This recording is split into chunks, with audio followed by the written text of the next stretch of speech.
School is back in session, some places at least. Beach season, it's winding down, and gold and silver are about to shoot the moon. Well, two people said that. I'm not sure that that makes it true, though.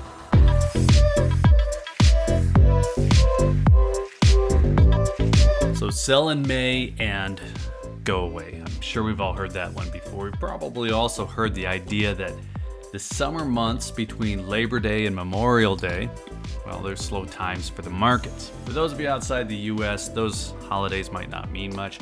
We're talking about the dog days of summer, though. Summer doldrums. And I don't know if those are local phrases only, but the feeling here is that not much happens during the summer months. Maybe we're all out enjoying the weather. I don't know. Well, not on the East Coast right now. Stay safe if that's where you're at. Now, I led with that because I've started seeing comments about how next week shakes off the summer slowdown and gets back into the swing, whatever that means. The suggestion, though, it seemed to be that new activity is going to push prices up, a suggestion that I don't really follow, but we're going to take a look.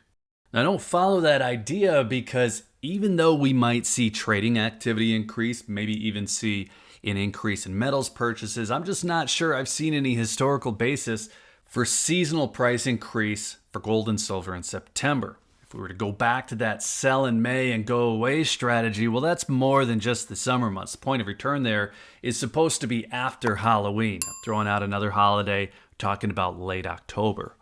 If we look at the charts, the S&P 500 shows positive returns more often than not inside that time frame. So 8 of the past 10 years were positive in the summer months. That doesn't tell us much about trading history, but it does tell us that waiting until September maybe doesn't make a lot of sense. Now, if we flip to a gold chart, the idea that September kicks off a return of interest, well, might be true, but we don't see that it kicks off a spike in price. Here's a look at the past few years. We've got August here, and then September. The price did not shoot up in the fall of 2020. Now, there was a lot going on this year, so let's move up to 2021. So August again, and then a little bit of a drop in September. So 2022, same thing, but definitely a lot more noticeable. You get the idea here. If you're a buyer coming back in after taking the summer off, this actually works out to be a good thing for you because if there's a pattern, it's that prices drop in September. If there's a seasonal jump in price, well, that looks like it's more like November. Now, this is only the past few years, but if we were looking for seasonal patterns, the beginning of autumn doesn't seem to be where that price jump is. If anything, it's the beginning of winter. Now, I don't get too caught up in past charts or seasonal trends because the macro events don't show up. I mean, what's more indicative of price movement? A change in season or bond yields, inflationary conditions, or I don't know, school being back in session. Nobody can say, but I lean more toward current events than seasonal patterns when it comes to price. As far as personal feelings go, I'm still buying as usual, but we are coming up on some new releases. Perth Mint, they're going to be releasing a high relief koi at the Dragon Gate. That's a new entry to the Chinese Myths and Legends. That should hit any day now. And then the new lunar hits soon. The Year of the Dragon coins will probably hit in October, and that'll be a big one. Year of the Dragon is always popular, so I'm looking more at what's coming up in those new releases than I'm looking at price performance, probably. I'm definitely not counting on that autumn surge some were suggesting now. Not because I think the opposite's going to happen. I'm not saying that the price is just going to drop. I'm just saying there's no real data to support it.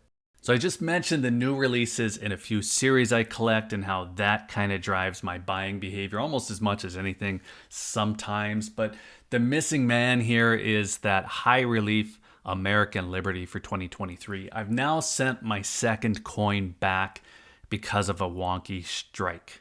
I'm going to link to a video to explain that. It'll make sense, but I'm not sure I'm going to try for a third. I've heard from about a dozen people now that their coins were similarly lopsided. The die just doesn't seem to be aligned at the mint, and I know there are others who don't ever intend to take theirs out of the capsule to check. If that's you, you're fine. I imagine all these MS70s coming back will also be lopsided as well. This is just a really weird one for me. The mint doesn't seem to care. Now, it is a gorgeous coin, but I think I'm going to sit this one out. Paying 50% premium for a coin the mint struck improperly over and over, just doesn't feel right. It's a strange case because I was definitely looking forward to that one. And not a huge deal. I will buy another American Gold Eagle. I know that's not fun for everybody, but it is for me. The spot price of gold, though, it jumped $50 while I was monkeying with those orders from the mint, from the returns.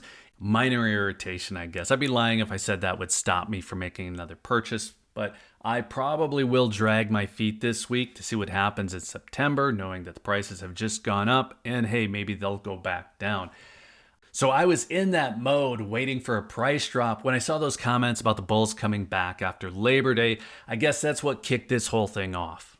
So I think the charts dispute that idea that the bulls come back in September. If there's any seasonality in play, well, the next 2 months would give good times to buy. The prices actually drop. Again, historically based on 3 years? So none of this is advice, of course. It's more just commentary on a few articles that I've seen hit a few different news outfits. I just saw it come up on Kitco. Now, I don't think they were using science to back that up, but I did look at what I've been buying just because I was curious. I look back at my own purchases, and the only seasonal pattern that I see is that I tend to buy the most in February and September. And it's probably more about price drops and series releases than it is about any seasonal bullish trends. And I guess we probably have to look at tax seasons as well, because there are definitely larger tax bills, at least for me, in April and October. So I guess where I'm going with this is that I see price factors and I see personal factors, but I don't think any of us could really schedule around reliable seasonal factors. And it's an interesting idea that there could be a seasonal playbook, a time to buy, a time to hold, but I don't think the data supports the idea. I think we just showed that. But let us know what you think. Do you see a pattern that I'm missing? Who knows? It might be out there. Maybe it's just a personal pattern. Do you tend to buy more at certain points in the year? I'm curious. Let us know. And then while you're in the comments, be sure to hit that like button if you found any of this interesting. Be sure you're subscribed with notifications turned on if you'd like to see more on the topic. And if you're still here, thanks again for watching. I always appreciate your time. Take care.